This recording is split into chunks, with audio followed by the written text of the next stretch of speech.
On se trouve sur le bord de l'autoroute entre Merritt et Kelowna. Les plans changent constamment lorsqu'on vit quelque chose comme la Grande Traversée. À preuve, il y avait des travaux de construction un peu au sud d'ici. Il a fallu pour les cyclistes effectuer un bout du trajet dans le véhicule pour pouvoir dépasser parce que ce n'était pas permis de rouler à cet endroit-là. Et là, ce qu'on s'affaire à faire, c'est de préparer les vélos parce que c'est la deuxième journée qui débute. Donc, un trajet un peu plus court pour les cyclistes de la Grande Traversée.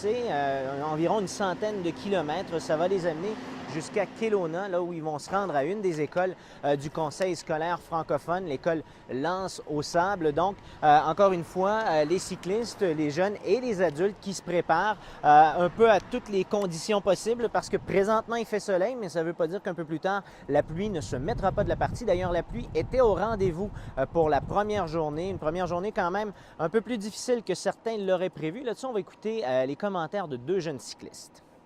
J'ai pas eu trop de difficultés hier. Malgré la pluie, c'était pas trop difficile? Malgré la pluie, ouais, mais après, toutes mes affaires étaient très mouillées.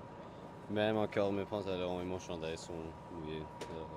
Ça va un peu moins amusant, honnêtement. C'était assez agréable, sauf la pluie, mais ça, c'est normal.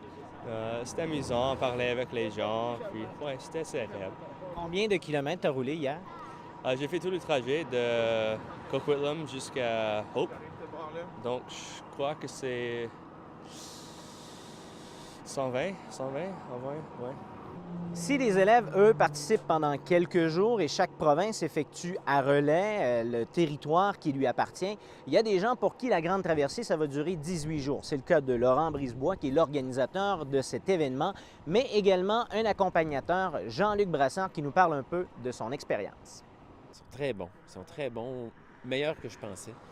C'est pas évident de rouler dans un peloton lorsqu'on n'est pas habitué, alors ils le font bien. C'est pas évident non plus dans les conditions qu'on a eues, ni avec le trafic qui est incessant. Évidemment, ce sont des routes principales à travers le pays, alors ils le font très bien.